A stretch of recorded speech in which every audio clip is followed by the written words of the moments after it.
Et salut à tous et à toutes et bienvenue aujourd'hui pour une toute nouvelle vidéo. Je suis très heureux de vous retrouver aujourd'hui car je vais vous révéler une nouvelle carte sur Altered. Je suis trop content, franchement un grand merci à Equinox pour leur soutien. Donc aujourd'hui vidéo le samedi, ce qui n'est pas forcément l'habitude de la chaîne, mais aujourd'hui ce qu'on va faire c'est qu'on va révéler cette nouvelle carte, mais on va aussi voir un petit peu analyser les nouvelles cartes qui viennent d'être sorties. Donc je lance le générique et on se retrouve juste après.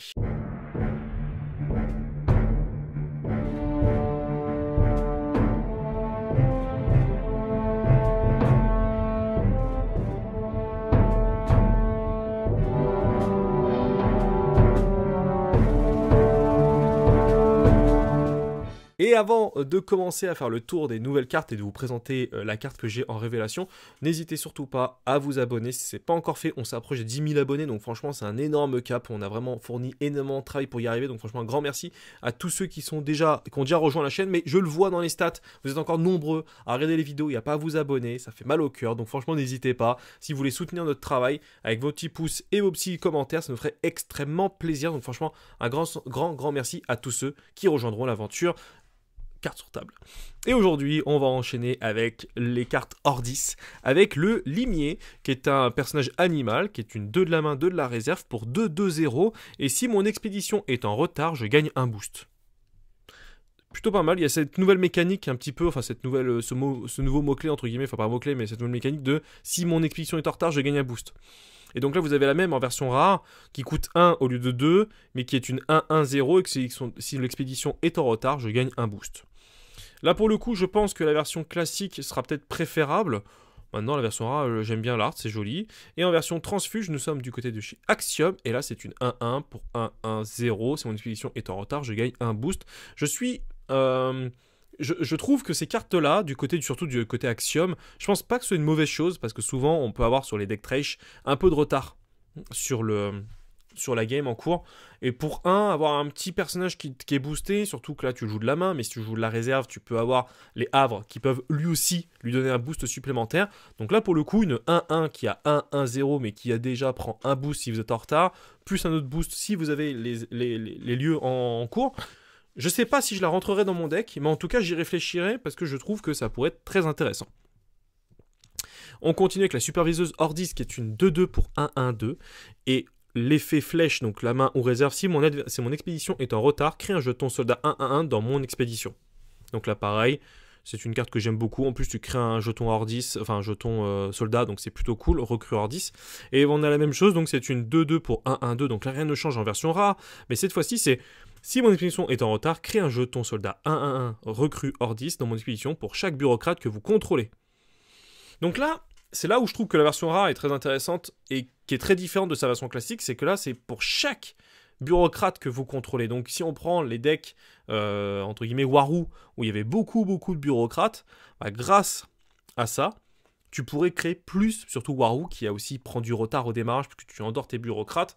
Bah là, grâce à ce genre de personnage, tu peux donner un second souffle, entre guillemets, et une accélération, parce que tu vas créer un jeton pour chaque bureaucrate. Et pour chaque bureaucrate que vous contrôlez. Et ça qui est intéressant, c'est que elle est bureaucrate, donc c'est pas pour autre. Donc pour moi, elle rentre aussi en compte dans le calcul des bureaucrates. À vous de me dire si je me trompe au niveau des règles, mais c'est comme ça pour moi que je le ferai. Et en version transfuge, c'est une version Lyra, Izmir, excusez-moi, je confonds toujours les deux, je sais pas pourquoi. Si mon expédition est en retard, crée un jeton, donc là c'est la version classique, tu crées un jeton recrue Ordis, donc pourquoi pas. Donc là, on enchaîne avec l'opératrice Ordis, qui est donc une 4-4 de la main, 4 de la réserve, pour une 2-2, et chaque autre personnage que vous contrôlez gagne un boost.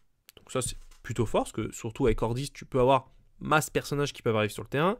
Si en version rare, c'est une 4-4 pour 3-3-3, donc les statistiques ont changé, et chaque personnage dans une expédition ciblée gagne un boost. Là, pour la version rare, je suis moins convaincu, parce que là, c'est tous les autres personnages gagnent un boost, en version classique, alors que là, c'est dans une expédition ciblée. Même si tu as besoin de boost sur une expédition, pourquoi tu te sacrifierais les boosts d'une autre expédition? Pourquoi tu la prendrais en rare? J'ai du mal à comprendre. En fait, moi je la prendrais plutôt en version classique, parce que c'est chaque autre personnage que vous contrôlez gagne un boost. En fait, il n'y a pas de distinction entre l'expédition de héros ou compagnon. Donc là pour le coup, non, je suis pas convaincu par la version rare. Et la version classique, enfin la version transfuge pour Munna, c'est que chaque autre personnage que vous contrôlez gagne un boost. Donc là aussi, je trouve assez intéressant du côté de Munna. On enchaîne avec Renfort, qui est un sort fugace. Donc c'est vous choisissez. Si vous en choisissez l'un, donc là en gros vous avez soit pioché une carte, soit créé un jeton. Mais si chacune de vos expéditions est en retard ou égalité, vous pouvez choisir les deux. Donc là, c'est fugace, c'est un sort, soit vous piochez pour 2, soit vous pouvez créer un jeton si vous êtes à égalité. Donc ça, c'est un sort de départ qui est que, au départ, le premier tour, clairement, les deux personnages sont à égalité. Tu peux piocher une carte et créer un jeton, ce qui fait que ça pourrait te permettre d'avoir le petit token supplémentaire si tu joues Sigismar et avoir un token des deux côtés. Ça peut clairement se faire. Donc plutôt fort en côté classique. En version rare, là on est sur un rafraîchissement. Donc si je vais en réserve après la résolution de mon effet, épuisez-moi. Donc ce qui fait que vous ne pouvez pas la jouer 2 fois dans le tour. Choisissez l'un. Là c'est la même chose. En fait c'est juste que là la rafraîchissement. Là où la version classique est plutôt en version fugace. Donc c'est une sacrée différence quand même. Je pense qu'en version rare, elle risque d'être pas mal jouée. Et après, nous avons la version du côté de chez Izmir, mais cette fois-ci, c'est la version classique, donc elle aura fugace. Et donc, vu que nous sommes du côté de chez Ordis et qu'on vous présente des sorts, je vous révèle le sort que je trouve incroyable. Franchement, il est incroyable, il est magique ce sort, parce que c'est une 1 de la main, 1 de la réserve. Et vous choisissez un personnage, il gagne un boost. Si il a endormi, il perd endormi. Donc déjà, c'est pas mal, parce qu'il y a pas mal de combos qui me viennent en tête comme ça, avec genre le marchand de sable qui permet d'endormir un personnage mais de lui filer 2 boosts. Tu peux rajouter avec cette carte-là en disant, je lui redonne un boost, et il perd endormi. Donc celui que j'avais boosté juste avant, qui était endormi, je lui enlève. Mais en version rare, elle est encore plus incroyable. Parce que vous choisissez un adversaire, enfin un personnage, excusez-moi, s'il a endormi, il gagne ancré et il perd endormi. Franchement, c'est incroyable. Je trouve que ce sort est incroyable. Et en version transfuge, là, encore une fois, je pense qu'il risque d'être beaucoup joué ce sort-là du côté de chez Lyra. Donc il y a la même chose qui est, vous gagnez un boost. Si le personnage est endormi, il gagne ancré et il perd endormi. Franchement, je suis ultra hypé par cette carte. Je pense que cette carte-là, je dis pas qu'elle sera dans tous les decks, mais je pense qu'elle aura sa place dans pas mal de decks. Je trouve qu'elle est enfin en tout cas sur le papier, elle me semble incroyablement forte. Donc franchement, dites-moi dans les commentaires ce que vous trouvez ce que vous pensez de la carte. Mais en tout cas, moi je la trouve vraiment incroyable. Je suis vraiment, j'ai hâte de la voir en jeu, de voir les combos qui sont possibles de faire, parce que clairement le fait de pouvoir faire perdre endormi, de donner ancré à un personnage plus un boost, ça peut faire des très gros gravages, je pense. Donc franchement, très content. Merci encore une fois Equinox pour cette révélation. Et on va continuer avec les autres cartes. Donc, on continue et on enchaîne avec Izmir. Avec un personnage qui a 2 de la main, 2 de la réserve pour une 0-3-2. Avec un effet de la réserve qui est que vous pouvez le défausser, enfin un effet de soutien. Et l'adversaire, vous laissez épuiser une carte ciblée en réserve. Pourquoi pas. Et puis en version rare, c'est exactement la même chose, sauf que cette fois-ci c'est une 1-3-3. Donc plutôt sympa. Et du côté transfuge, c'est du côté de chez Lyra. Avec cette fois-ci la version classique, c'est une 2-2 pour 3-2 avec sans effet particulier, mais tu peux toujours épuiser une carte ciblée en réserve. J'aime beaucoup l'art, vraiment l'art est très joli. Donc celui-ci, on l'avait déjà vu dans une ancienne vidéo. Le gel, on n'avait pas vu. Rafraîchissement, donc je vais en réserve après résolution de mon effet, épuisez-moi. Donc quand vous l'avez joué la première fois, vous ne pouvez pas le jouer 2 fois de suite. Renvoyer un personnage ciblé en réserve, puis épuisez-le. Donc en gros, c'est clairement, tu renvoies un gros body qui a été buff par ton adversaire, je pense notamment au Lyra. Tu lui dis non, ton personnage il retourne en réserve, et en plus de ça, je l'épuise, donc ce qui fait que tu peux pas le rejouer. Donc souvent des petits persos qui gagnent beaucoup de boost, même du côté de chez Thresh, enfin de chez Axiom, ça peut extrêmement faire mal. On a la même chose en version rare, mais cette fois-ci elle coûte moins cher, elle coûte 3 de la main au lieu de 4. Et l'art est toujours aussi joli, j'aime beaucoup. Et elle est en version transfuge côté Bravos, et là sa version classique c'est une 4-4 avec rafraîchissement, exactement la même chose, donc j'aime beaucoup cette carte-là. On a l'invocation qu'on avait déjà vue, et je crois que de niveau... le blizzard qu'on n'avait pas vu. Donc c'est une 5-5, donc à la fugace, et renvoyer en réserve tous les personnages d'une expédition ciblée, puis épuisez-les. Ça, pour 5, alors c'est cher, 5, c'est donc ça qu'il faut que pas acter la main, pour pouvoir que ton adversaire joue beaucoup de cartes. Il faudrait limite que tu fasses un petit after you. Après vous, monsieur, je vous laisse jouer, pour que l'adversaire joue beaucoup de cartes, pour que vous puissiez vous la jouer. Maintenant, elle coûte 5. Elle est fugace parce qu'en plus, si tu arrives à blinder la réserve de ton adversaire, en plus tu les épuises, donc ce qui fait que ton adversaire ne pourra pas les rejouer dans la foulée. Je trouve que ce sort, je suis partagé sur le fait que ça peut être incroyablement fort ou très peu joué. Alors en version rare, nous avons la même chose, c'est que je coûte 1 de moins s'il y a au moins 2 cartes épuisées en réserve. Donc ça c'est un peu situationnel, j'ai du mal à me rendre compte si c'est vraiment quelque chose qui va être facile à mettre en place. Mais encore une fois, ça c'est des genres de mécaniques qu'on devra attendre pour pouvoir vraiment s'en rendre compte. Et du côté de chez Axiom, donc on a exactement la même chose, mais c'est cette fois-ci en version classique. Après nous avons la nuée de Fallen, qui est donc je coûte 1 de moins, c'est un sort qui coûte 6, excusez-moi, donc je coûte 1 de moins s'il y a au moins 2 cartes épuisées en réserve. Créez 3 jetons illusion 2/2 de Fallen de mana, distribués comme vous le souhaitez dans n'importe quel nombre d'expéditions ciblées.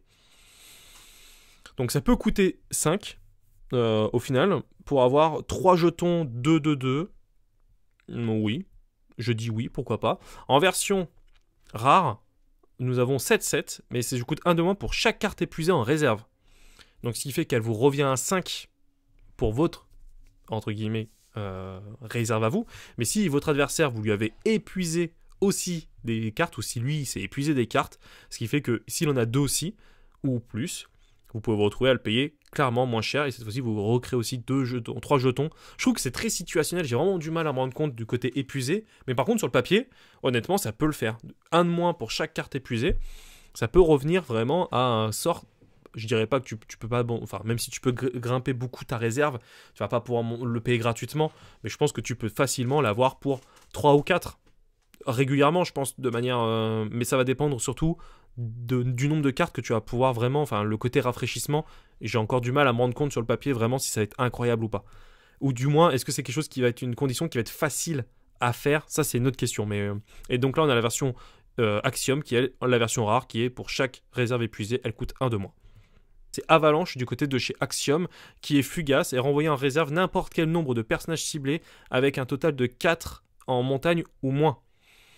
Donc ça veut dire que clairement tu peux choisir, je pense encore une fois du côté de chez Lyra où il y a beaucoup de zéros dans les statistiques, bah tu peux choisir tous les personnages qui n'ont pas beaucoup, entre guillemets, parce que tu peux avoir n'importe quel nombre de personnages en réserve, donc imaginons tout le bord de ton adversaire à 0 en montagne, bon, ce qui est très très rare, on est bien d'accord, mais en tout cas tu peux tous les renvoyer en réserve, pour 3. Donc je sais pas, j'aime bien le sort, maintenant ça reste situationnel, parce que après, même s'il a des petites stats, par exemple, je pense du côté de chez Muna, où il n'y a pas beaucoup de stats en montagne, c'est là où ils sont le plus faibles, mais ils ont quand même des stats, donc tu vas pas pouvoir non plus en renvoyer plusieurs. La version rare, c'est la même chose, mais cette fois-ci, c'est 5 ou moins. Donc ça, c'est plutôt cool. Et la version Lyra, cette fois-ci, c'est la version classique, donc c'est un total de 4 ou moins. Voilà, on a fait le tour de toutes les cartes avec la carte qu'on a révélée. Je suis vraiment très très content. Franchement, un grand merci à tous ceux qui nous soutiennent sur la chaîne. Franchement, je le dis à chacune des vidéos et j'insisterai à chaque fois. Franchement, un grand merci parce que c'est grâce à vous qu'on prend le temps de faire ces vidéos-là sur Altern ou même qu'on le fait sur leur canal ou sur Star Wars. C'est grâce à votre soutien, le soutien de la communauté. Donc franchement, un grand merci à tous ceux qui nous soutiennent et à tous ceux qui vont nous rejoindre dans l'aventure. Et on se retrouve à très très vite pour de nouvelles aventures. D'ici là, portez-vous bien. Salut tout le monde.